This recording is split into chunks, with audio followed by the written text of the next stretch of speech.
Hey, you!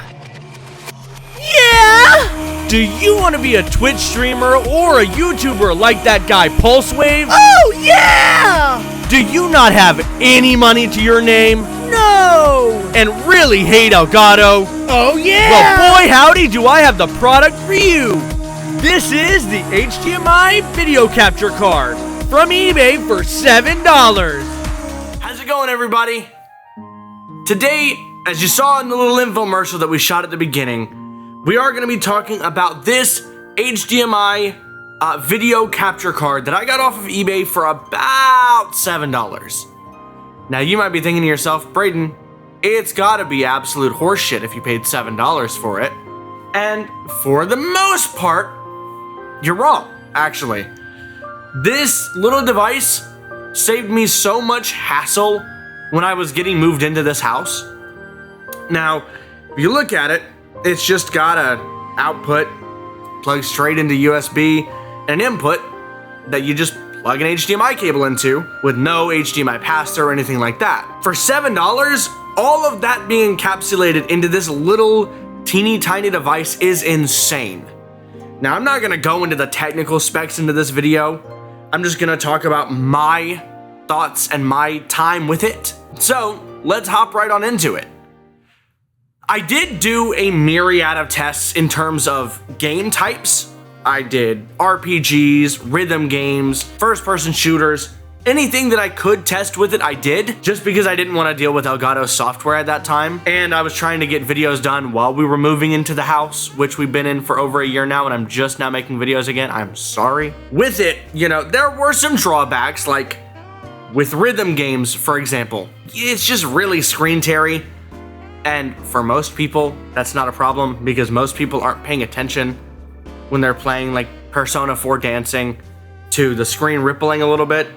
But to me, it was unbearable because Persona 4 Dancing in and of itself already has really bad latency. This put on way less latency than the actual Persona 4 Dancing game, especially when you go to a game like Demo or Persona 5 or 3 Dancing, which I didn't get footage of, but Demo looks fantastic on this, and the audio came through really well too. For some reason, when you put it into OBS as a video capture device, it doesn't immediately recognize that it has audio coming from it. You have to add an audio output, which in and of itself, it's not that bad. It takes like maybe an extra minute. But when we moved into the house and I couldn't find my Elgato to save my fucking life, and I was trying to do Dreamcast Sunday videos with this, I was like, why the hell is there no audio coming out of it? Because I'm an idiot. You can actually go out to Walmart and buy this from a company like Vivitar. But the thing with that, you're paying an extra premium. I think it's like $15 or $20 for, I mean, literally this exact HDMI capture card. When you compare it to that price tag, just save up a little bit more and get an AverMedia one. At $7 on eBay, if it breaks, if it breaks, I'm just gonna go buy a new one. Like, I don't really use it as much anymore because I do have my Elgato set back up, which I fucking hate Elgato. When I can get an AverMedia capture card, I am. Just because Elgato doesn't interface with one of my favorite consoles of all time really well at all, the PS2, literally at all. It hates PlayStation 2. Every other console is fine, but for some reason, PlayStation 2 sucks. With this, I never had an issue with PlayStation 2 content. I recorded Kingdom Hearts 2's intro perfectly fine. I recorded a lot of PlayStation 2 content with this capture card because it was easier than dealing with Elgato's bullshit software. Going back to what else it can be used for. Now, of course, it doesn't have to just be video games, right? Yes, everybody has an HDMI console lying around in their house. But let's say you are like the guy at the infomercial in the beginning of the video. You want to live stream. Well, if you notice, it's very similar to the Elgato Cam Link. Like, scarily similar to the Elgato Cam Link.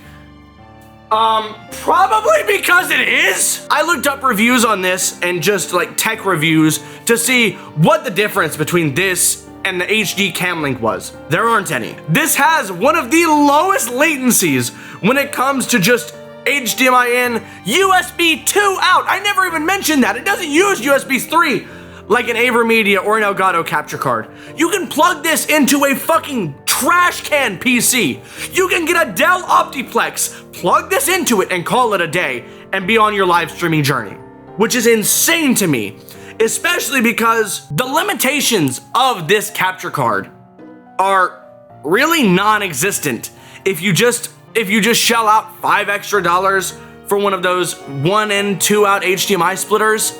Because what you can do is you can plug your console into the splitter and then plug the splitter into your TV or monitor and then the other one into the end of the capture card.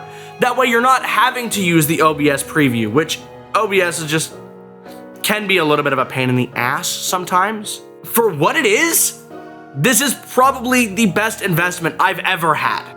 Again, you might be thinking to yourself, Brayden, it's $5, $7, $6. It's cheap as shit. What can you not do with it? Well, you can't stream at 1080-60 or anything above 1080-30, which for most people that are just starting out doing YouTube or doing Twitch or doing Kick or doing any of this YouTube gameplay videos, review videos, or live streams, 1080-30 is just fine. Now, yes, I record me at 4K, but all of my games, if it weren't for the fact that OBS just naturally records them at 1080-60, the videos get uploaded at 1080-30 or 1080-24 sometimes. 1080-30 when you're just getting started out. Like, let's say you're playing Kingdom Hearts. You don't need 60 FPS for Kingdom Hearts. It's nice, you don't need it. If you wanted to play a game like Call of Duty, then I'd recommend, if you're on a PC, to just get a PC. That's just me. Alternatively, when you do plug it into the HDMI splitter, the monitor output that you're gonna get is gonna be at its native resolution, whereas OBS is only gonna see it at 30, which when you're streaming to Twitch or wherever, 1080-30 is probably the highest you're gonna do.